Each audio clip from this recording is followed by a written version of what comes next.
Baik, kita langsung kepada hikamnya Imam Ibn Athaillah As-Sakandari. Qala Imam Ibn Athaillah As-Sakandari rahimahullah ta'ala nafa'ana Allahu bihi wa bi'ulumihi wa bi'ulumi masyayikhihi wa talamidati fid dharain amin.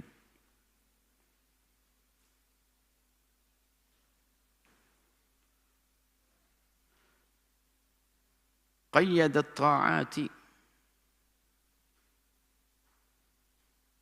بأعيان الأوقات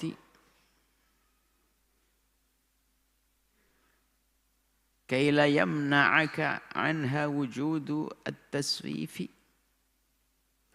ووسع عليك الوقت كي تبقى حصة الاختيار. قيد mengikat, قيد membatasi.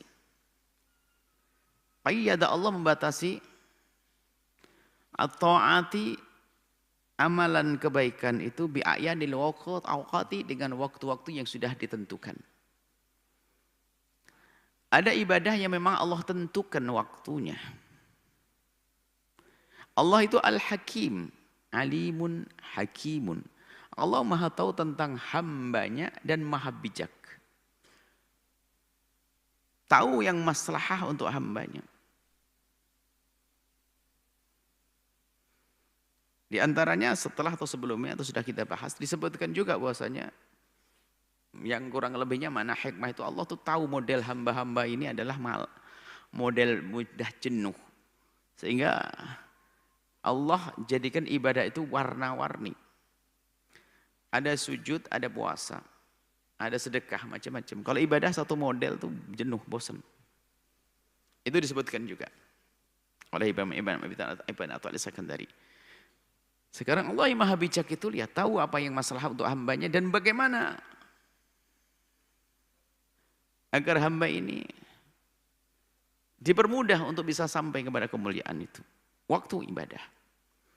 Jadi qayyada ta'ati bi'ayanil awqati.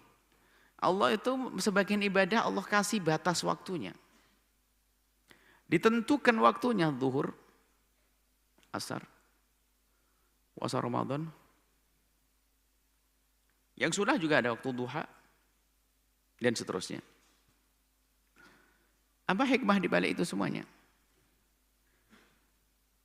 Kaila yamna'aka wujudu taswifi. Supaya hamba ini enggak terlena dengan adanya taswif menunda-nunda. Kalau tidak dibatasi nunda. Kan begitu model kita kan gitu. Ayo kerjain ya, itu beresin ya, nggak dikasih batas, nggak dikerjain sampai besok, nggak dikerjain sampai besok kan, kerjain ya, iya. Dia ngerti nggak ada batasannya sudah, karena nggak ada batasannya suka-suka kapan saja. Maka harus batasi orang model begini, model pemalas kayak kita ini, yang suka bernanti-nanti, berangan-angan taswif nanti sofa nanti dan sofa amalu. Maka dikasih batas waktunya ini, duhur begini. Ya. Jangan dilakukan, maka ditentukan. Supaya apa? Supaya kita tidak terlena dengan taswif, menunda-nunda. Dan memang betul kalau kita amati, kalau seandainya amal itu bunyinya adalah sholatlah kau sesukamu, kapan saja. Waduh, saya apa yang sholat kira-kira? Mana ada masjid ramai? Allah Maha bijak tahu tentang ada hambanya. Kaila yamna'aka supaya tidak menghalangimu anha dari melakukan ketaatan tersebut ada wujudut taswifi, adanya menunda-nunda pada dirimu. Nah ini, sehingga karena sudah ada waktu yang ditentukan maka kita harus melakukan di situ karena setelah ini nggak boleh. Ada waktunya Ramadan nggak boleh seenaknya. Aku malas Ramadan deh, mau tak rubah deh, Rajab aja deh, saya maju nggak ada. Sudah ditentukan Ramadan ya Ramadan.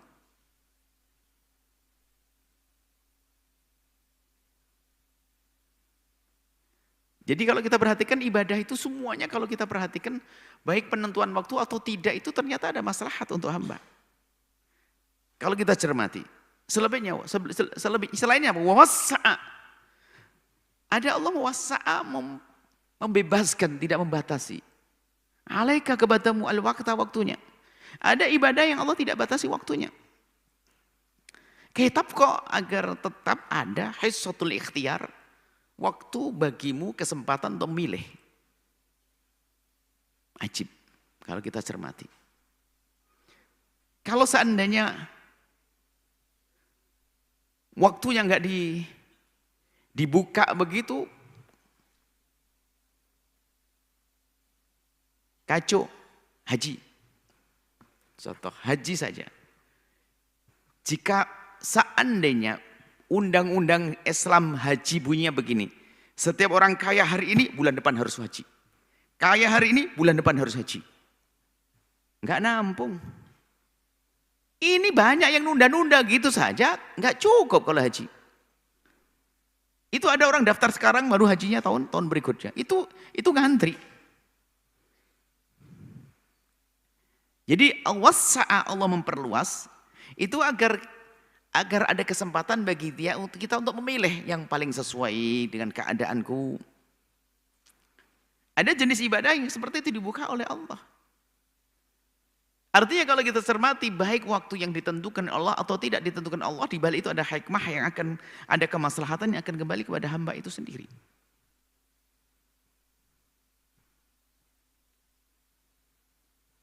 Maka haji dibuka, nggak ada. Bukan kalau pokoknya kalau memang bunyinya begini. Setiap orang kaya sudah wajib haji. Tapi waktunya kapan? Tarakhi. Kapan saja nanti. Boleh tahun berikutnya, tahun berikutnya, tahun berikutnya. Kalau seandainya ini semuanya berangkat dari awal tahun dia kaya, dia mampu, aduh, nggak bisa menampung, berantakan. Yang perlu dihadirkan bahwasanya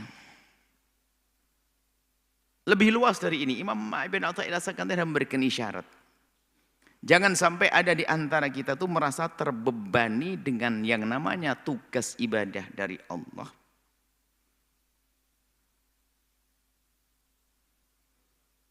Karena sesungguhnya biarpun itu ada ketentuan waktunya itu sebetulnya kemaslahatan kita. Sehingga kadang memang kita tuh di dalam kita beribadah tuh nggak boleh. Nggak pakai aturan waktu, harus ada sebagian ibadah yang ditentukan dengan waktu. Kita akan dibawa, biarpun ya, aduh malas, nggak bisa, harus berangkat dong. Kita ini memang harus, kita kan malas. Harus dibimbing. Tapi semuanya ini adalah untuk kemaslahatan kita sebagai hamba.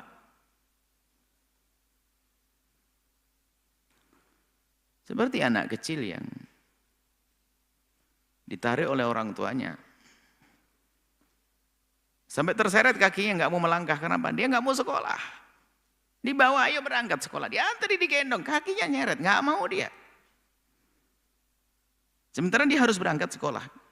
Padahal waktu orang tua berbuat seperti itu untuk kebaikan siapa? Anak itu sendiri. Walillahil mathalul a'la. Ini hanya untuk menggampangkan saja. Begitu juga Allah di saat menentukan. Jam begini kamu harus begini. Kalau dipatuhi itu adalah semua untuk kemaslahatan kita. Kalau sudah bicara kemaslahatan tidak hanya di akhirat saja. Di dunia pun kalau kita patuh dengan apa yang Allah berlakukan kepada kita dari rambu-rambunya. Semua kemaslahatan untuk kita. Yang tidak boleh hendaknya kita jauhi. Karena kalau kita lakukan akan bahayakan. Yang dibenarkan hendaknya kita laksanakan. Karena ada kemaslahatan untuk kita.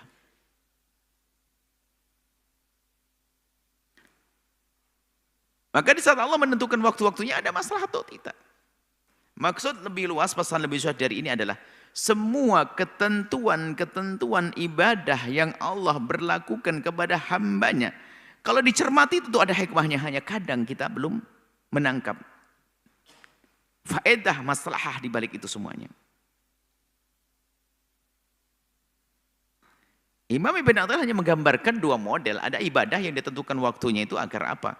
Agar kita tidak terbelenggu dengan menunda-nunda. Kesenangan menunda-nunda ini. Makanya kasih waktu ini loh. Kalau kau tidak melakukan ini akan kehilangan kau. Oh iya. Sisi lain ada satu ibadah yang oleh Allah beri tempo yang tidak dibatasi. Agar kita punya kebebasan di dalam milih. Karena apa? Hikmahnya di saat orang tidak dibebaskan begitu akan berantakan. Kayak tadi haji. Dan begitu juga semua amalan-amalan. Ibadah-ibadah yang Allah wajibkan kepada hambanya itu adalah taklif. Seolah-olah adalah taklif. Beban seolah-olah. Seperti anak ditarik itu seolah-olah menyiksa, seolah-olah membebankan seolah-olah. Tapi pada hakikatnya dia akan kembali kebaikan untuk anak itu sendiri. Nanti setelah sekolah dia ngerti, pandai, punya bekal hidup, maka dia akan lestari hidupnya, kan begitu. Sama kita juga demikian dengan Allah, dengan kita sebagai hambanya. Ada sebagian orang merasa berat, aduh kenapa harus begini, harus begitu. Seolah-olah enggak. Harus kamu lakukan, kalau tidak ini merugikan kamu, terus. Nah itu, diberi tempo, dibatasi temponya, agar tidak terlena di dalam kita menunda waktu untuk melakukan amal tersebut. Nah kemudian di sana ada lagi ibadah Allah Maha Kasih. Ada wajib, ada sunnah, kan begitu. Ada wajib, ada sunnah. Wajib harus dilakukan. Mau tidak mau. Tentu di balik ini semua adalah kemaslahan untuk hamba tersebut. Baik di dunia atau di akhirat. Ternyata di situ ada amalan sunnah. Yang amalan sunnah itu akan dikembalikan kepada kemampuan seseorang, waktu seseorang. Sehingga namanya sunnah boleh dilakukan, boleh tidak dilakukan. Tapi dengan sunnah inilah seorang berlomba-lomba. Agar dia bisa punya pangkat tinggi di hadapan Allah. Dengan melakukan amalan sunnah. Tapi amalan sunnah. Ini termasuk adalah juga salah satu variasi di dalam Allah memberikan beban kepada hambanya. Yang sunnah itu artinya apa? Pangkat tinggi wahai hambaku kalau kau lakukan. Kalau tidak, enggak apa-apa namanya sunnah.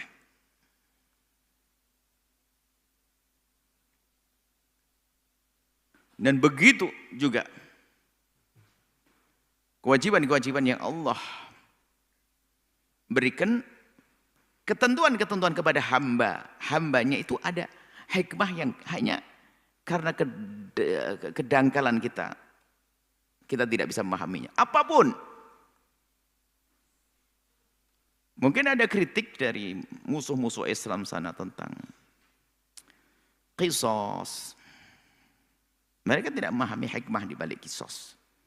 Menyeramkan penggal leher. Ya kalau lihat urusan penggal lehernya menakutkan. Tapi kenapa orang dipenggal lehernya? Karena memang dia adalah orang yang tidak mengerti kemanusiaan. Dia membunuh manusia dengan cuma-cuma. Yang bisa membunuh satu orang, kalau dia kesempatannya gede, ngebom 1000 orang dibunuh. Maka manusia begitu harus dimusnahkan. Walakum fil qisasi hayatun. Waris juga begitu. Yang tidak mengerti hikmah ada pokoknya 2 banding 1 kok adil bagaimana? Dia mandangnya sempit sekali. Manusia mandang sempit seolah-olah tidak adil. Kalau sudah dari Allah yang hakim, yang maha bijak, sederhana aja kita berpikir tentang waris misalnya. 1 banding 2. Dan ternyata tidak semua 1 banding 2. Nah ini harus urusan anak saja. Anak laki-laki, anak perempuan. Biarpun nanti kalau seandainya mereka membagi dengan cara damai, wasulhu khair, berdamai adalah dibagi rata, asalkan kesepakatan dari yang dapat bagian lebih banyak adalah sah-sah saja. Cuma kita bicara tentang lidhakari mithlul hadil unsayni, misalnya 2 banding 1. Laki-laki anak 2. Seorang bapak meninggal dunia, punya anak laki-laki 1, perempuan 1. Kenapa kok hartanya dibagi 3?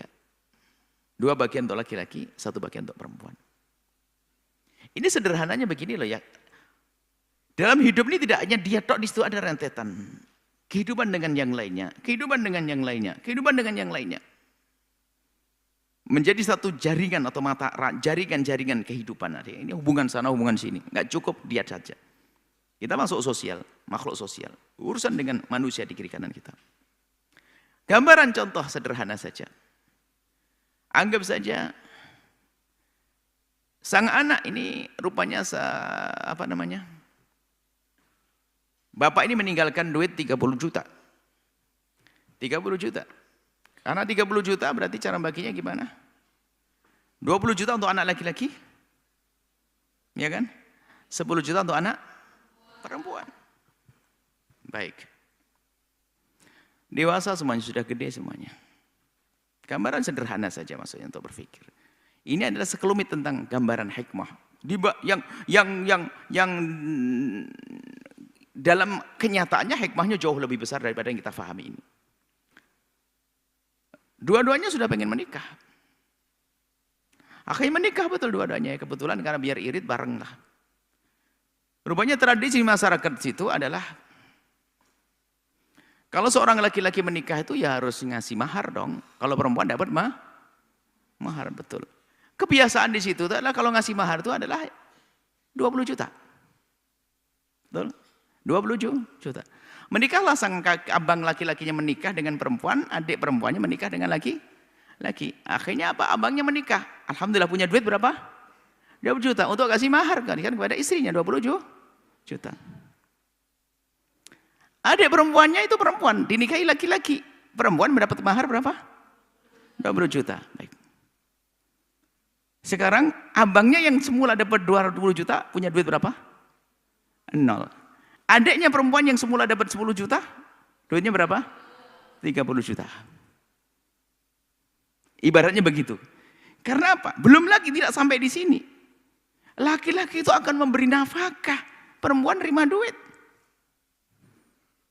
Tidak sampai di situ, kalau seandainya abang ini jatuh fakir tidak jadi tanggungan adik perempuannya. Tapi kebalikannya kalau adik perempuan jatuh fakir, abangnya yang nanggung kok. Duh, panjang ceritanya. Jadi kalau kita cermati itu makanya memandang seolah-olah nggak adil dan sebagainya. Kalau sudah dari Allah tidak mungkin tidak adil. Makanya termasuk ibadah ada hikmah di balik itu semuanya. Ini isyarat yang disampaikan oleh Imam Ibn Athaillah As-Sakandari.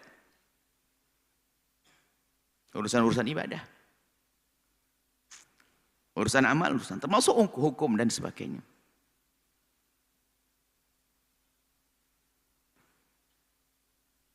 Allah Hakim, Maha Bijak. Maka penasaran pengen tahu hikmah juga kadang su'ul adab. Apa sih hikmahnya? Ini su'ul adab. Kurang ajar kepada Allah. Seolah-olah mengatakan kayaknya nggak ada hikmah. Nggak usah tanya lah, pasti ada. Cuman kita nggak tahu saja. Cuman kadang para ulama untuk mencari-cari untuk memberikan pemahaman kepada orang yang memang kurang insyaf, suka bertanya hikmahnya apa sih? Apa sih hikmahnya Allah nyiptain nyamuk? Ya nggak tahu. Nyamuk. Apa sih nyamuk? Dia nggak sadar. Dia tuh penjual obat nyamuk. Kalau nggak ada nyamuk, kau nggak laku obat nyamukmu, Pak. Dia nggak paham dia. Dia ini macam-macam. Jadi nggak usah lah. Jadi kalau ditanya ada saja hikmah. Sehingga kalau dengan Allah sudahlah. Selagi itu peraturan dari Allah, kita patuhi. Di balik itu ada hikmah. Larangan, perintah. Larangan, perintah.